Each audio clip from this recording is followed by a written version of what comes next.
Look to this day, for it is life, the very life of life.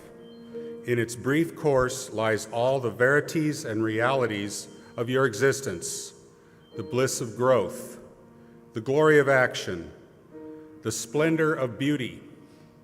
For yesterday is but a dream, and tomorrow is only a vision. But today, well lived, makes every yesterday a dream of happiness, and every tomorrow a vision of hope. Look well, therefore, to this day.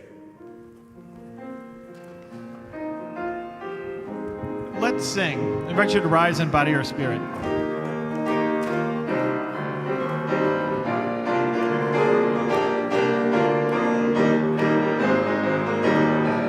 Gonna lay down my sword and shield down by the river's side, down by the river's side, down by the river's side. Gonna lay down my sword and shield down by the river's side. Ain't any war no more. I ain't gonna study war no more. Ain't gonna study war no more. Any war no more. I ain't gonna study war no more. Ain't gonna study war no more. Ain't gonna study war no more.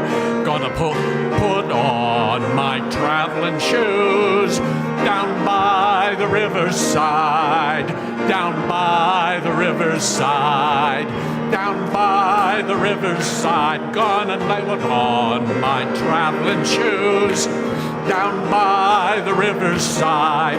Ain't gonna study war no more. I ain't gonna study war no more. Ain't gonna study war no more. Ain't gonna study war no more. I ain't gonna war no more. Ain't gonna study war no more. Ain't gonna study war no more. Put on my starry crown down by the riverside, down by the riverside, down by the riverside. Gonna put on my starry crown down by the riverside. Ain't gonna study war no more. I ain't gonna study war no more. Ain't gonna study war no more. Ain't gonna study war no more.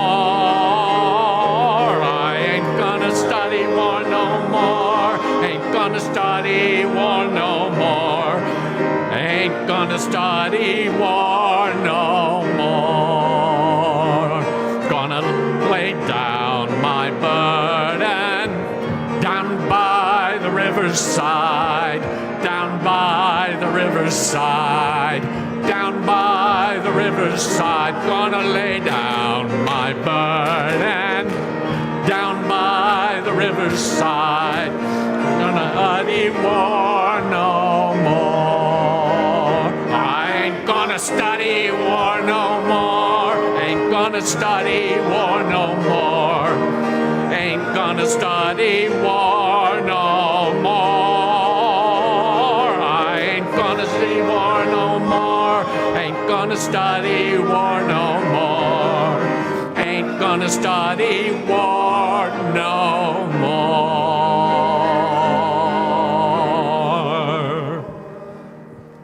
So welcome to the Unitarian Church.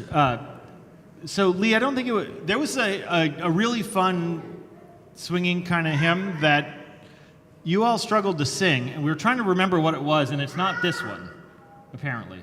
So we don't know which one it was. We thought it was this one, but it's not. Y'all did great. Welcome to the Unitarian Church. My name is Nathan. In-person people, bear with me for 1 second. Mike, can you zoom in on the rear camera a little? Good. Glad that you are... We're doing some zooming stuff. That's perfect, Mike. Thank you. Anyway, we're glad that you were with us. During our middle hour between the services, we have a Branches sampler. Branches is our small group ministry program, and if you are interested in finding out more or signing up, there will be a table in the breezeway. And if you want a test run to see what it feels like to be in a Branches group, we're going to have the Branches sampler during middle hour. We are also going to have the social justice team's sub-team on education. Correct? Yes. Good. See, look, I know everything. Online people, there was one or two raucous laughs at that admonition. So the other thing for you to know, we are starting to figure out the gift card scammer. For those of you who do not know what I'm talking about, great. Keep not knowing. But for those of you who do, did anyone get an email from someone pretending to be Lee this week? Oh, this is clever. Just the other minister in the church. So someone created an email address pretending to be our music director, emailed Reverend Chris and asked for the login credentials on our website. That's where we store the directory. It got ignored and it got sent to spam, but we think this is how he's getting a hold, the consortium, the president, I don't know who does it, but whoever it is, emails to get the login to then get a hold of the directory, we're presuming, to then email you or text you and ask you for gift cards pretending to be one of us. So once again, online people especially, scammer, if you're watching, we're not going to give you gift cards. And for everyone else, we will never ask you for gift cards. So, yeah, he left a little breadcrumb, so we were able to grab that. This one's louder. For today's lesson, we did this a few years ago, and I wanted to bring it back. There's been a lot of talk in the larger culture about white supremacy and white supremacy culture. So white supremacy is a thing that happens in this country. White supremacy culture is the culture that enables that thing to happen. Does that make sense? All right. So I found a way to describe it a while ago that worked really well, but it requires for people to know about some specific New Orleans stuff. Do we have anyone here who knows kind of New Orleans-y stuff? 1, 2, okay, so we'll be okay to play this game then. Also, I'm supposed to have a ladder. I don't have a ladder. I do have 2 bristle blocks that I put together that we're going to pretend is a ladder. Are we okay so far? Yes. Great. So my New Orleans people are people who know this. So the idea of white supremacy is the idea that there is one culture at the top, and then each culture below is not as good. That's the idea. So the example is, when I lived in Washington, D.C., I would tell people I'm from New Orleans because I didn't want to explain to them what Slidell was or where it was. When I was in my apartment, my landlord came in and was showing the new tenant the apartment, and he said, "Oh, this is great. You're both from New Orleans." He's interviewing to be an intern or something. And I said, No. I'm not from New Orleans. I'm from Slidell," which my landlord didn't mean anything. New Orleans people, would you agree that I was right in that clarification? Yes. Online people, there was an absolutely. So here's how the ladder works. Slidell is kind of here on the ranking. So if you are from New Orleans and you are white, and you have been there for a long time, you are at the top of the ladder.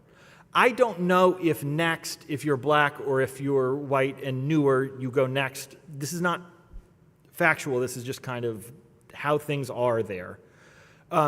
If you're from Metairie, do you go above Slidell or below Slidell on the ladder? Online, they said above. So we're going to get into some class stuff real quick. Metairie is below, but Metairie people are below old money New Orleans people, white people, right? Except for maybe old Metairie. Now, hang on. So Chalmette, above Metairie, below Metairie? Below. Above Slidell, below Slidell? Oh. All right, West Bank, above Chalmette or below? Above. All right. If you are from New Orleans, if you moved to New Orleans after Katrina, above Old Metairie or below Old Metairie? All right. So all of these are different cultures, and we have decided through this bizarre New Orleans thing that I grew up with that some are better than others. The goal, and so we do this in American culture to say who's at the top. What culture is at the top? White culture. If you were to say, I don't understand why, but in Baton Rouge, a lot of white people say Baton Rouge, and a lot of black people say Baton Rouge. Did I say it right? How did? No. All right, this is getting too nuanced. The point is, we as a culture have decided that there are people at the top and then people lower down. And our goal as a religious people is to take that ladder, remember I'm pretending this is a ladder, turn it sideways. In other words, someone from Chalmette is just different than someone from Metairie or someone from Slidell or someone who is white or someone who is black or someone who is rich or someone who is poor. Not better or worse, just different. Right? So if you this is going to pain me. If you call a soft drink pop, that's fine.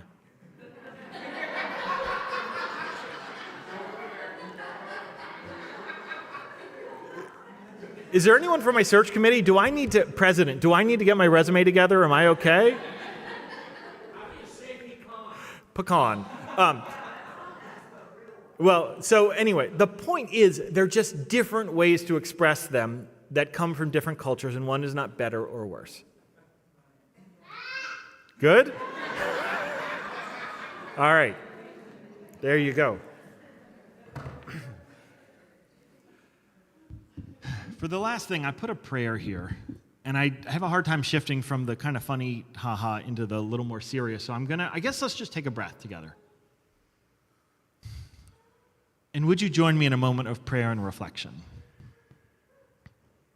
The God that we know and we see love and hope and justice and kindness, whatever that thing is that holds us together, that keeps us going, be with us on this day. And hold all of those who are grateful for an end to reign, at least for a little while. All of those who've had too much grief or too much sadness or too much heartache or too much worry, please help us to dry out a little bit.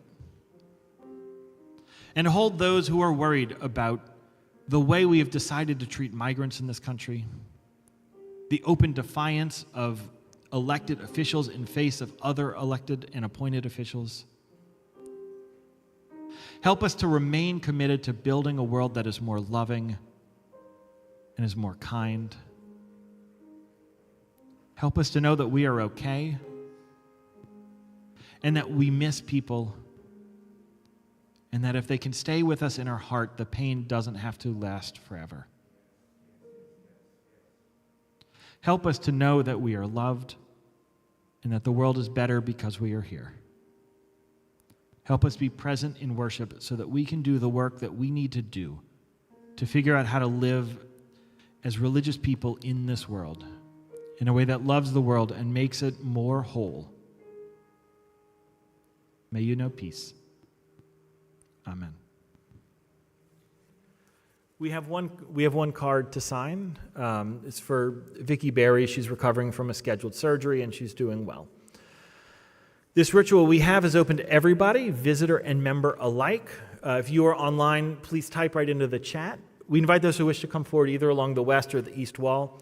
Take a stone, let it represent whatever's on your heart, whatever's on your mind, and place it in the chalice bowl so that you are a little more at peace, a little more together. We invite those now who wish to come forward as we place stones.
And we say together, with hope to make this a better world, we light this flame. Its light is the symbol of the power of love.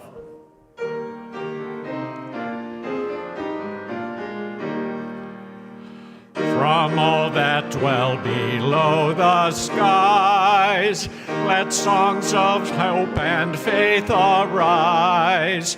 Let peace, goodwill on earth be sung, through every land, by every tongue.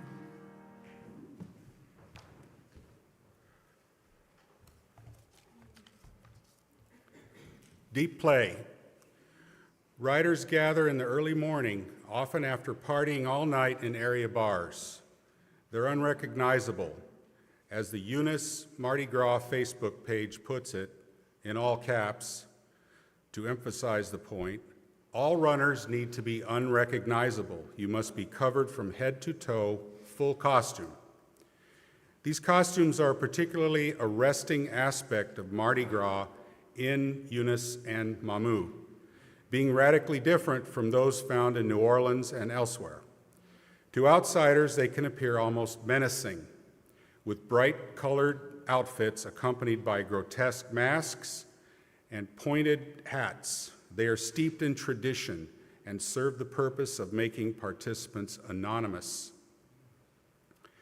They're also crucial for carrying out what scholars like folklorist Barry-Jean Ancelet refer to as deep play, events that appear and fun and playful on the surface, but are subject to more complex machinations, privy only to insiders. Communities and individuals iron out problems or further feuds under the guise of playfully celebrating Mardi Gras. Monica Wright, a professor of French and medieval studies at the University of Louisiana Lafayette, said, "Rural Mardi Gras celebrations are ritual-filled and community-focused. It's a way for the community to come together to revel, she said. There's an element of inversion, which is where people who might be wealthy and powerful, maybe own the local electric company or a bank, run along with everybody else." Wright says that the experience, in a sense, inverts time and space. It happens, and then everything goes back to normal. She adds that the day functions are a release valve for these societies, especially smaller communities where everybody knows everybody. Everybody knows everybody's business, and there's no anonymity. How do you work out problems, Wright asked? One of the answers is to do it through the carnivalesque. There are other ways too, of course, but the carnivalesque gives the opportunity for high to go low and the low to go high.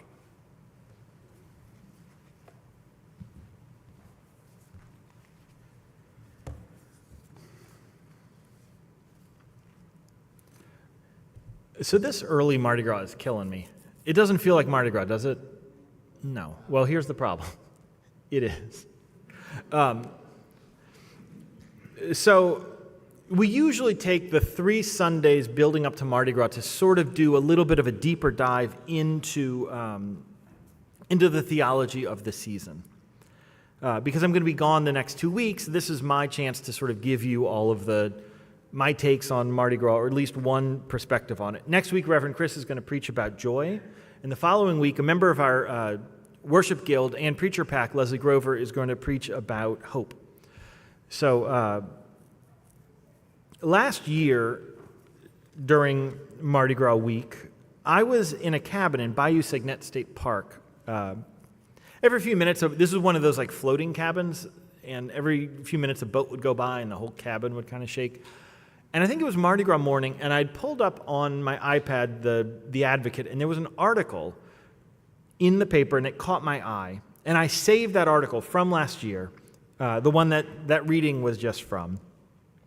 I'll tell you a little more about it in a second, and why I chose that for today's theme. But first, I know Mardi Gras is a complicated holiday. Because I'm from Slidell, I spend most of my preaching and theological reflection on the New Orleans style Mardi Gras. And I understand that it is a broader and more complicated, there are broader and more complicated traditions in the state than just mine. So today I am drawing some inspiration from the Cajun Mardi Gras, but doing so carefully. I'm not from Mamou or Eunice or any of the places that practice this style of celebration.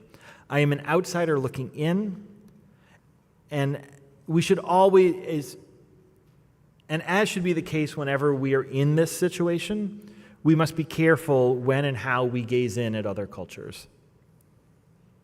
I know enough about New Orleans Mardi Gras to know that the things that look the most racist are the least racist, and sometimes the things that look the most innocuous are maybe the most dangerous. And I absolutely hate it when people who do not understand the culture come in and then try to offer a very cheap critique.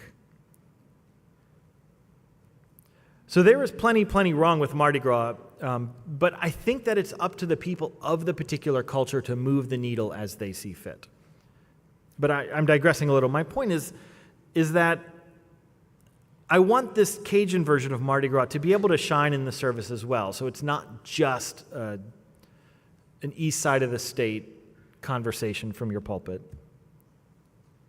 One of the things that you need to know about me is that I'm from a town, Slidell, a town of about 30,000 people. From the age of 12 until whenever I started counting, I think it actually stopped at Hurricane Katrina, so about 25. Every time I went to the mall, every single time, and I understand it was the 80s, 90s, and people did the mall a lot more then. But every time that I went to the mall, I saw at least one person I knew. There was never a time in that 13-year span that I didn't see someone I knew. Partially because I was raised in a Unitarian Universalist church, partially because I was raised in a family that would raise me in a Unitarian Universalist church, and partially because I was just never fully wired for some of the rigidity that exists in my hometown. A good amount of my upbringing involved some level of ostracization.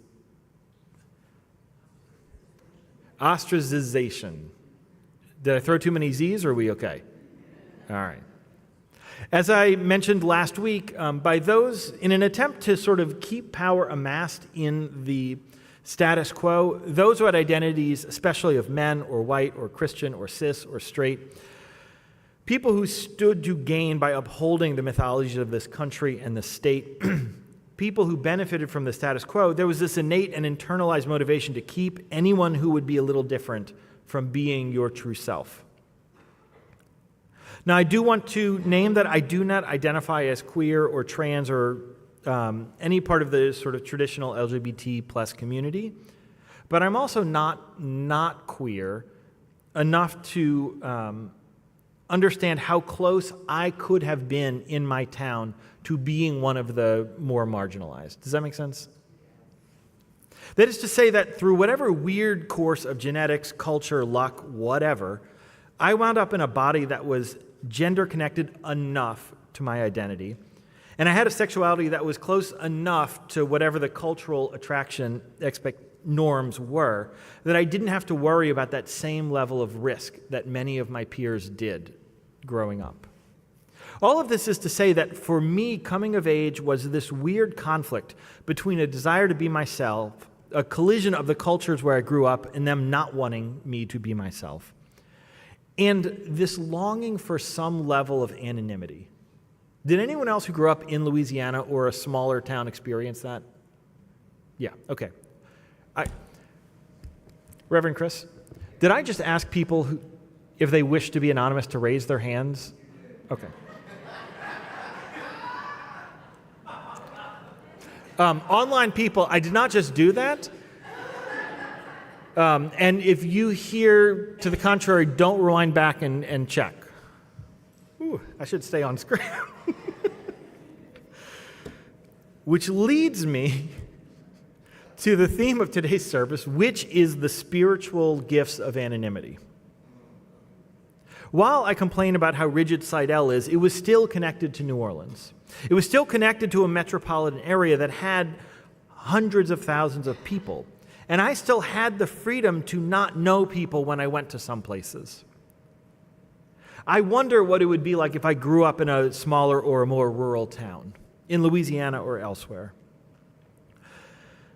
And that is why the requirements of Mardi Gras from that article in last year's paper struck me.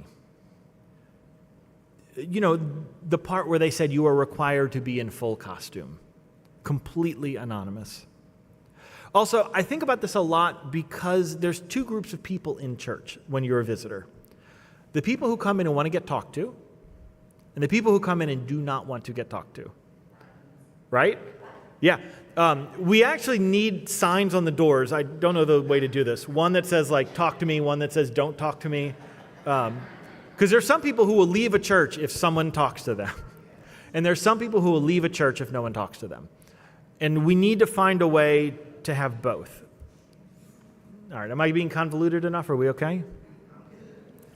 The folklorist whose reading you'll hear from in a minute, who was interviewed in that article, he described the discomfort of Cajun Mardi Gras. He said that deep play that is only possible by being behind a mask is uncomfortable. And he said that, I related to it because a lot of Mardi Gras is uncomfortable for me. And he said that this deep play that they do in Cajun Mardi Gras is fun in the same way that tickling is fun. I see some of the people who may have grown up with this nodding a little. I don't know. So if you are feeling uncomfortable with this idea of the spiritual values of anonymity, you're not alone. Part 2 of this service will be all about all the ways that I'm wrong about anonymity. But for this paragraph, or this chunk, I'm good, right? Good. For me, I'm sure it has roots in coming from the town I'm from, but the most appealing part of Mardi Gras is getting lost in it. It's the idea of that I don't have to be responsible for at least a little while. One of the things I treasure most about Mardi Gras is the idea that you can put on a costume, that by hiding who you are, you can let yourself be who you are. It's the idea of putting on a mask to take off your mask. I got a one yes. Good. Unrelated to that, this month we are sharing our offering. I script this and I forget every week to put in the transition. This week we are sharing our offering with Dialogue on Race Louisiana, which is completely unconnected to the theme of what I've talked about so far. But I will tell you that this organization does amazing work in our community, and if you have not taken Dialogue on Race, I would encourage you to take it. We're going to share, this is a 5, is it 5? No, it's a 4 Sunday, I don't know. It's a 6 Sunday month. We'll just throw the math out the window. I will ask you to give very generously because half of this is going to Dialogue on Race, and this is our last chance. We're going to cut them a check after this. So I'll ask you to give very generously as this morning's offering is gratefully given and received. Will the ushers please come forward?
The other.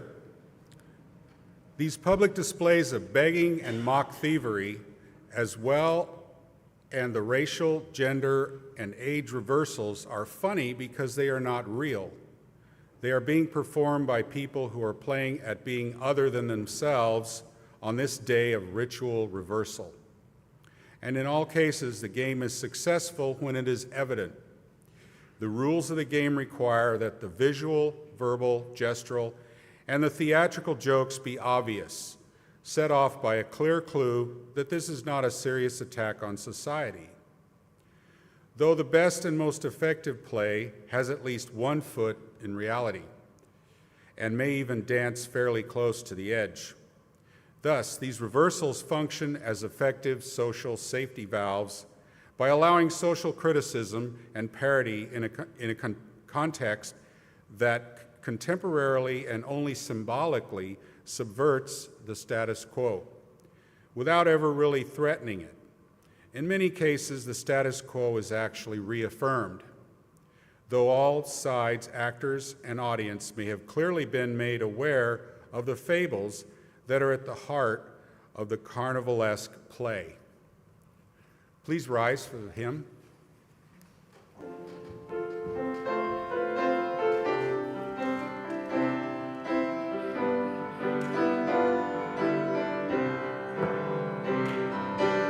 Shall we gather at the river where bright angel feet have trod, with its crystal tide forever flowing by the throne of God? Yes, we'll gather at the river, the beautiful river. Gather at the saints at the river that flows by the throne of God. On the margin of the river, washing up its silver spray, we will walk and worship ever all the happy golden day. Yes, we'll gather at the river, the beautiful river. Gather with the saints at the river that flows by the throne of God. Ere we reach the shining river, lay we every burden down. Grace our spirits will deliver and provide a robe and a crown. Yes, we'll gather at the river, the beautiful river. Gather with the saints at the river that flows by the throne of God. Soon we'll reach the shining river, soon our pilgrimage will cease. Soon our happy hearts will quiver with the melody of peace. Yes, we'll gather at the river, the beautiful river. Gather with the saints at the river that flows by the throne of God.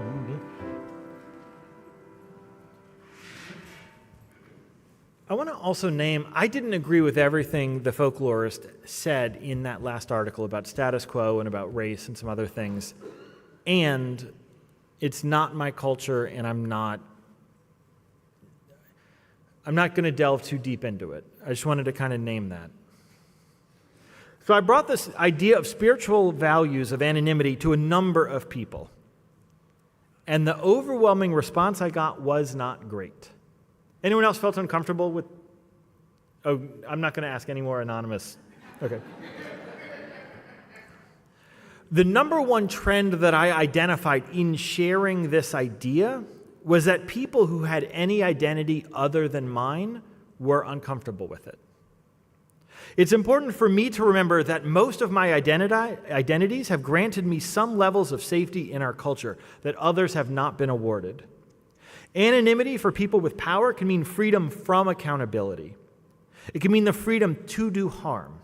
It can mean that rich white man rider in Rex withholding the bead until some parade participant does what he wants. I do not know Cajun Mardi Gras, so I do not know how their carnivalesque play undermines and reinforces status quo. I don't know how it takes that ladder and turns it sideways. I don't know how it brings about more love and justice. Period. I just don't. So I called your former ministerial intern last week to talk about this. You see, because Mardi Gras is so regionally specific, and because so few people write about it in this region, I don't know if you've ever researched Mardi Gras for a sermon, let's say, hypothetically. There's not a lot of stuff out there. And the stuff that is out there is so self-referential that if you don't already know what it is, it doesn't make any sense. So there's not a lot of theological reflection out there, and there's certainly not a lot of Unitarian Universalist theological reflection. So I kind of dig where, by the way, the number of people sitting in this room right now, that's about a third of all of the Unitarian Universalists that are currently members in a Unitarian Universalist church outside of here. Right? That math was a little convoluted. The point is there's not a lot of us. So there's not a lot of content out there for us to do. So I called Leslie Runnels, and I asked her about this, about the idea of anonymity, and the very first thing that she brought up was how anonymity works in the Klan. And specifically, how those masks that a lot of white riders wear in Mardi Gras parades in New Orleans look a little Klan-esque. You've experienced that? Yeah. And in this very rich and curious conversation the two of us had, we both wondered what it meant, and is me promoting the spiritual value of anonymity something that, well, the question is, what about that anonymity of that, basically that domestic terrorist? Which led to the discussion of when does someone first put on that mask? Is it, as my theology leads me to, that people are born loving, and that they are born seeing difference and celebrating it, and that they are taught over time as they see injustice or feel injustice, as they are fed cultural values that tell us to fear the other? Is it at that point later when a heart calcifies, and that's when they put on the dangerous mask? Is it possible that a tradition of playful masking early, expected, where men can be pretty and girls can be strong and rich can be poor and poor can be rich and dichotomies can die? Is there something about play that collides with our puritanical culture? The spiritual value of play that can free people from these rigid ideologies that can trap people into hatred. Mardi Gras is supposed to be a little uncomfortable. It's supposed to be a time where things don't make all of the sense. It's okay for us to let go of that, at least for a little while. Lent is the time where we're going to do the deeper reflection. It is okay for us to do some deep play right now. It's okay for us to be children again for a little while. Every culture needs a counterbalance. Did I tell you all about the time I was in... So I grew up Unitarian Universalist in a Catholic subculture in, greater New Orleans. I have none of the kind of puritanical stuff that comes from a lot of this country. And I was in, some very rural part of Italy, and I was at a cathedral, and they had some of the saints or, some crypts. And people were worshiping at the crypts. There was one for the patron saint of fertility or something. And the first thought I had when I saw someone putting the hands on the casket and praying was, that's idolatry, stop it. And I went, whoa, where did that come from? I don't believe in idolatry. My religion doesn't believe in idolatry, but my religion comes from Puritanism, and look at how much adornment we have put on our walls. This is the roots we come from. Not you individually, but this religious institution. And it is sometimes uncomfortable for that sort of old white Puritan, let's work and think and never feel aesthetic to be challenged by whatever that culture is down here that is some combination of black and Creole and Haitian and French and Irish and Italian and indigenous and Vietnamese and Hispanic and Catholic and Protestant, all of these colliding together to tell us to dance and to play and that it's okay to have fun. That's actually the counterbalance to what Unitarian Universalism has in our religious DNA.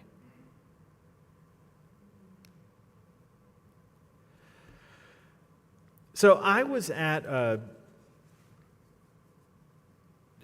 I'm in a parade, and we had a ball a couple of weeks ago, and the theme is fairy tales. So the parade's mascot is a squirrel. I don't know why they picked it, but they did.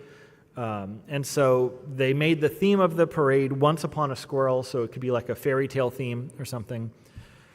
This is a deep dive into stuff that isn't really important here, so just stick with me. I was really looking for a costume and a little bit of wordplay. And I don't have a lot of time because the Mardi Gras season is so short this year.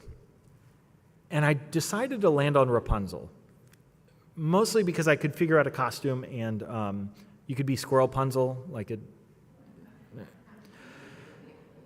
So I figured out a way to make like a brick tower for a costume. And then I bought a long wig that kind of went down. And so I was trying it on, and I want it to be functional so I can like walk in the parade and like throw throws with it. So I needed the sides to be open, and so I just had on like a pair of jeans and a shirt, and I put on the thing. And the two people who saw it said, Rapunzel didn't wear jeans.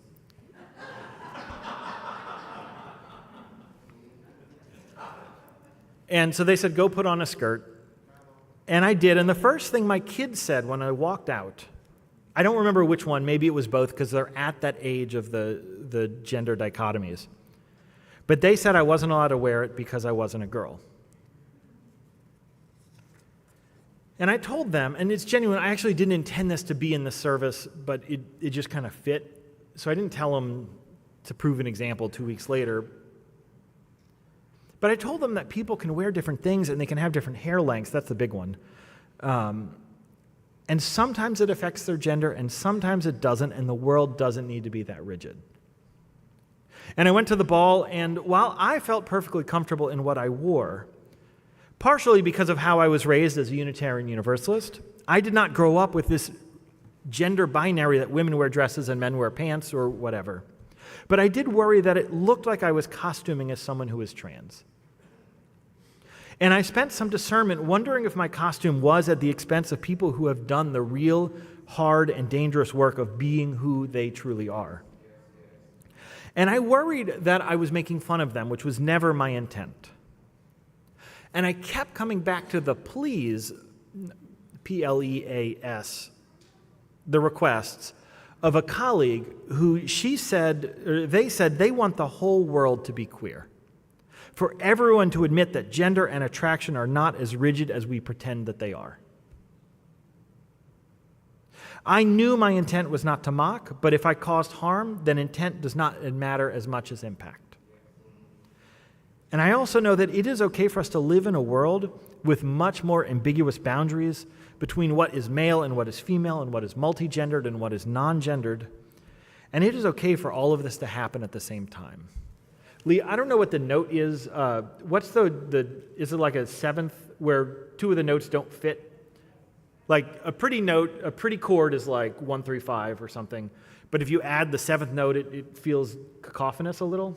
Am I right or am I totally off? Kinda, okay. I got a kinda. But it is okay for us to play that note that doesn't always fit the way it's supposed to play. So here's what's about to happen next. We're going to do a new hymn for this entire month. I know it's January 31st, right? 28th. we're going to have a hymn that's going to fit for the whole next month. So we're going to learn it. Then we're going to have a poem, and then we're going to sing it through multiple times. We're going to do this one sitting. I do want you to know in the poem that there was some words that, derogatory words that I took out of the poem because I don't feel like they were mine to say from the pulpit. But the spirit of the poem is there, and I can point to you the whole poem if you would like it. So we're going to sing it through a few times with Jeff leading us. Then I'll read the poem. Then we'll sing it through seated after that. Good? Good. Y'all, this song is called Heart Wide Open, and has a very pretty melody. More to the point, it's easy. I sang it for the first time an hour ago, and I didn't crash and burn.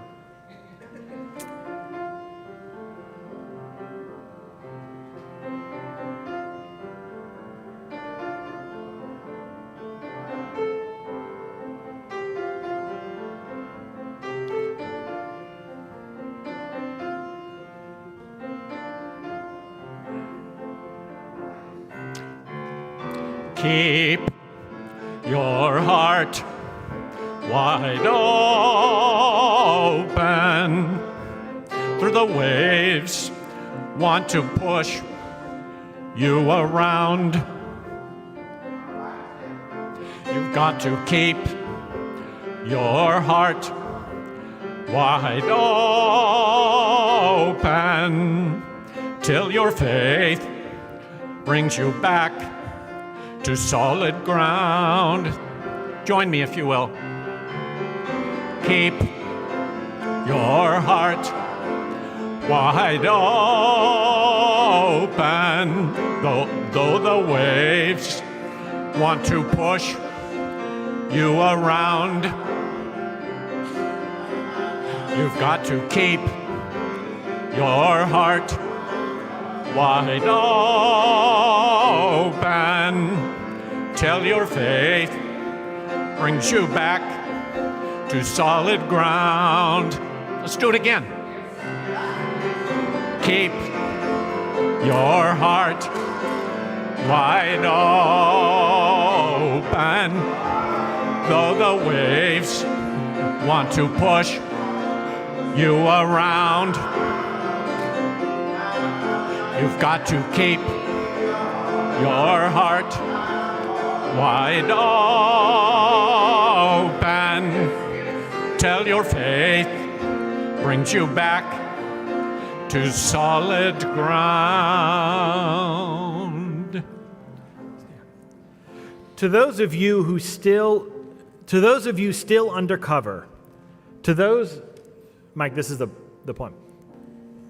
Good. To those of you still undercover, to those of you still wondering, to those of you proudly out, to those of you afraid of being outed, to those of you made to feel ashamed at any moment of your life, to those of you embarrassed by family, ignorant of your right to live your life as you see fit, I apologize to you.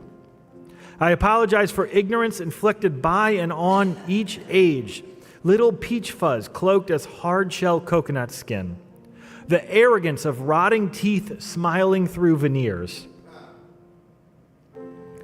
I am ashamed for them and me, guilty of falling for great lies, fear of the unknown painted as truth. Generations taught that soft men were punks or ginny women, somehow cheap imitations missing the point. Missing the young man or woman whose fragile life folds under the weight of fake bravado, indignant of the cruelty inflicted by each slur like butch or mannish girl. Smashing confidence or feelings of the innocent, I am sorry for any such thought. Sorry for my first 25 years of darkness. Sorry for any hurtful opinion. Sorry for any verbal strike. Sorry for past ignorance. Sorry for any slight. For the years of hate bombing my brain, bleeding into words not mine, dripping like the mess it stirred onto any soul. You are whole, whoever, however you may be. You are more than worthy of life, love, pride. I pray you understand that. I did not know, could not know, until realizing that I, too, am denied, dismissed, devalued by church, by history, by ignorance. Forgive me, forgive me, forgive me. I honor your life. I honor your choice. I am sorry for not knowing, for playing a sick part in a sad game. Today I celebrate you for all you are and will be. God bless you. Let's keep going, right where you're seated.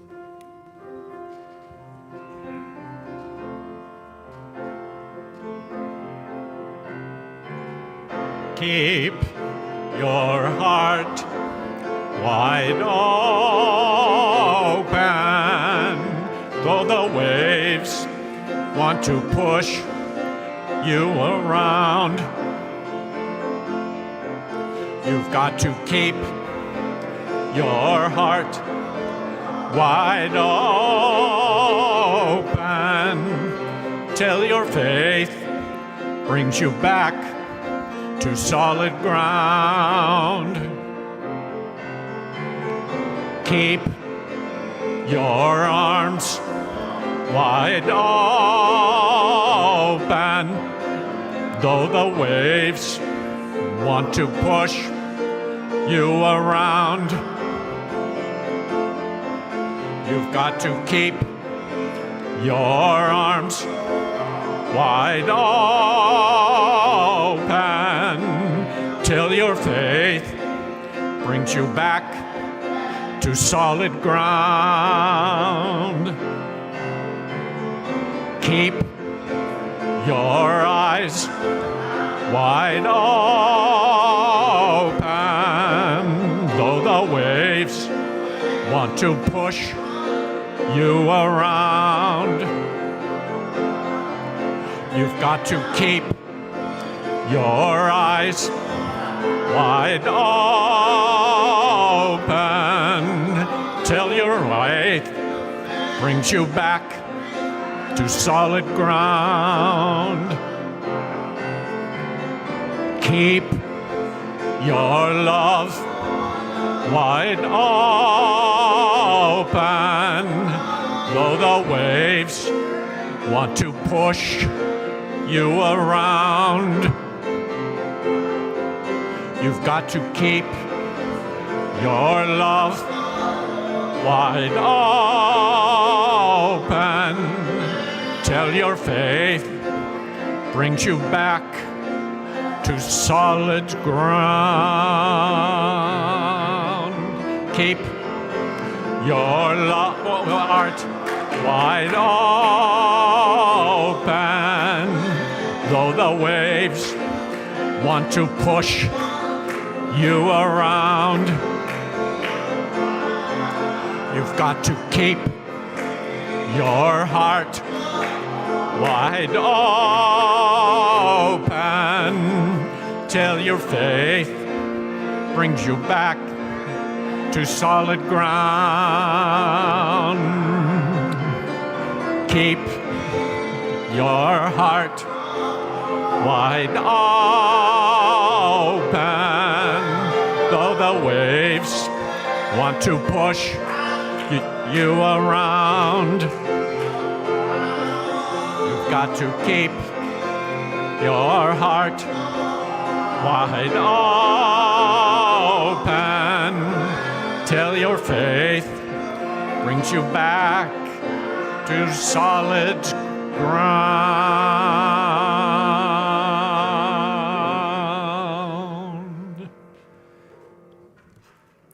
Who are these people? All right, we should keep that one? Okay.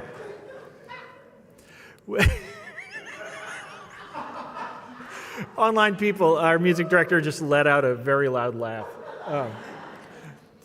We have a choice when it comes to theology. I've stolen this from Rebecca Parker. She's a Unitarian Universalist minister many times, so I'm almost going to just stop giving credit because you're going to be sick of hearing me give credit. But we have a choice when it comes to theology. There is some point in your life when your experience clashes with your beliefs. And you have three choices. One is to acknowledge your experience and throw away your beliefs. One is to throw away your experience and reinforce your beliefs. Or the third way is to become a theologian.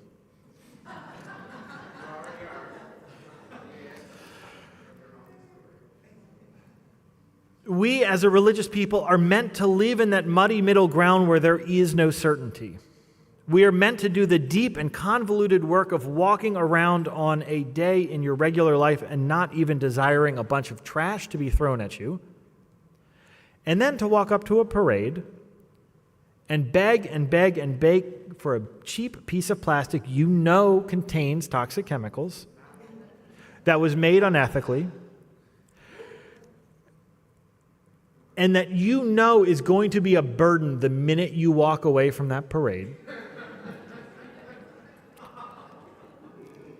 except for the joy you receive from catching it. Anonymity is weird because no matter what we do, we still take up space. You know, I have an idea. Who here, when you're at a parade in the crowd, you think the riders don't see me? Don't see me. If you're in the crowd, the people on the float do not see you. Yeah? So last month, a couple of church members happened on 2 spots on a float in the Christmas parade, and they invited me and whichever of my kids was tall enough to see over the edge to be in it. And I had forgotten this, but when you're on the float, you see every single person.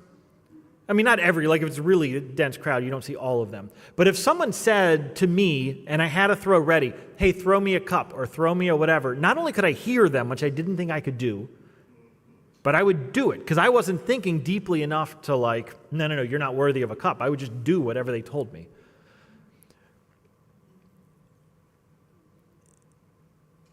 While each person was anonymous, they still had that human connection, and they took up space, and I was engaged with them. Here's the final example of anonymity being used for spiritual violence and anonymity being used for good. And it happened on Wednesday. When it rained so hard and the wind blew so hard, it actually blew some people's umbrellas open.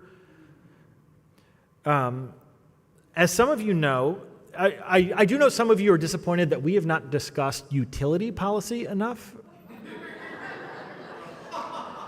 So I will remedy that at the end of your Mardi Gras service. We will talk utility regulation, and you are going to love it. So as some of you know, the Public Service Commission is a commission whose entire task is to regulate our utility industry. For generations, as is the custom in the state, often this commission is bought out by the utility industry. And by bought out, I mean they are funded their campaigns and funded the people running to be these commissioners. The average Louisianian not paying very much attention to what the Public Service Commissioner is, probably just voted whoever had the slickest brochure or whoever aligned with whatever their political party was. But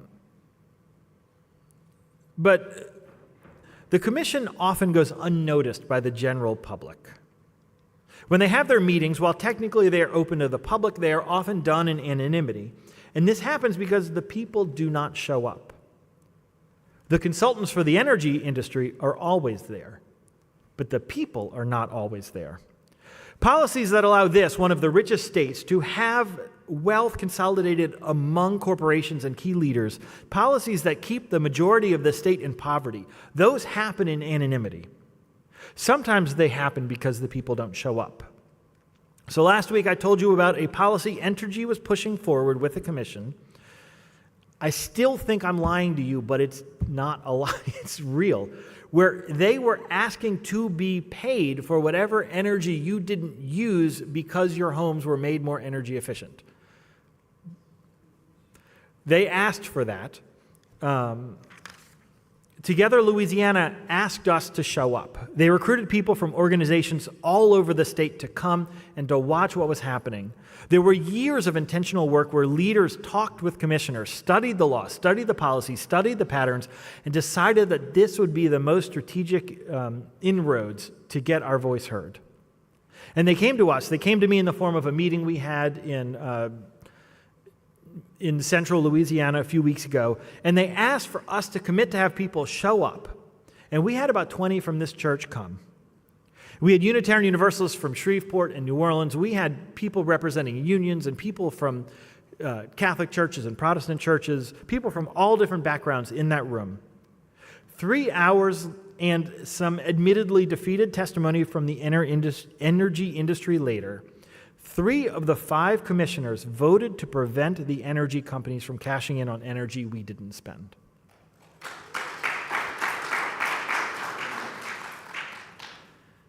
So what I did in that meeting was nothing. I was there. I was anonymous. None of the people on the commission knew who I was, and it didn't matter who I was. But it mattered that I was there. It mattered that there were people there. You know, a number of people said, I wish I would have come. Either the rain was too scary or I had work or something else. And I had to say, it mattered that enough of us came, but it didn't matter that any of you individually were there. Does that make sense? That's kind of weird. Anonymity is a spiritual tool. It can be a tool of the people or it can be a tool of those with power. So I think us as a religious people can be okay experimenting these next few weeks with anonymity and experimenting with who you've always wanted to be. There's something magic about being able to put on a costume, not to dress up as someone else, not to take advantage of someone else's experience, without having to deal with the complexities and tribulations that come from many different cultures, but to let go of who you've always been told to be and to just be yourself. We have been given a gift. These next few weeks, I know it doesn't feel like Mardi Gras yet, but I promise it is.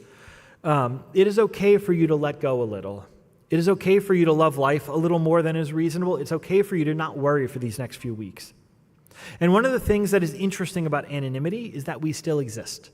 We are still here. We are still interconnected. It doesn't matter how many books they try to take out of the library. It doesn't matter how many laws they pass. You still exist and you are still here. So my charge to you today is to go out and experiment with who you've always wished you could be. Let go of those rigid things that have always told you you're supposed to be exactly a certain way, to dress a certain way, to talk a certain way, and let go of those things that say that there's a right way to speak and that everyone else is wrong. Take that ladder and turn it sideways. That is our religious work. So that no one is on top and that we are all equal in this. Let's sing. I invite you to rise, body or spirit. Also, tone it down a little. Y'all are getting a little too excited about this.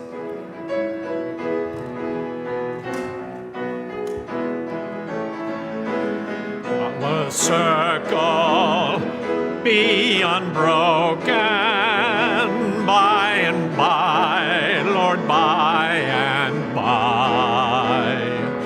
There's a better home awaiting in the sky, Lord, in the sky.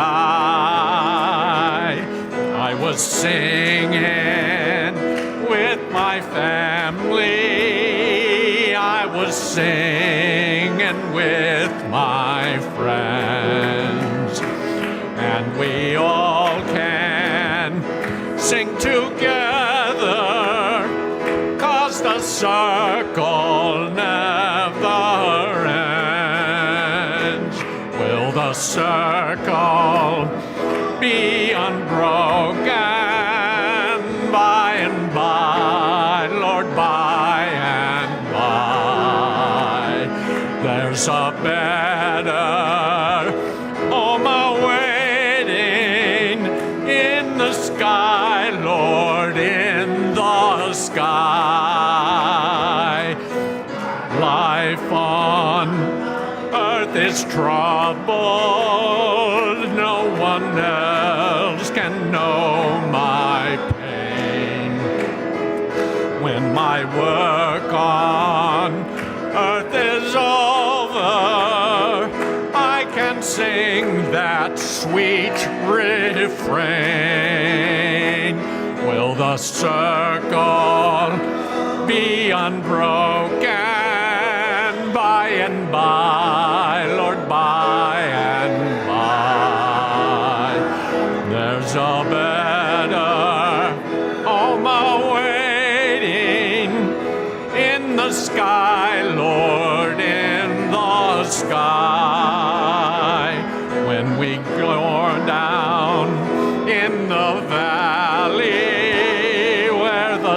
sun refused to shine. But I'm climbing up that highland, gonna make that mountain mine. Will the circle be unbroken by and by, Lord, by and by? There's a better home awaiting in the sky, Lord, in the sky. When we fly up to that country, to our home far, far away, we'll be singing all together when we see the light of day. Will the circle be unbroken by and by, Lord, by and by? There's a better home awaiting in the sky, Lord, in the sky.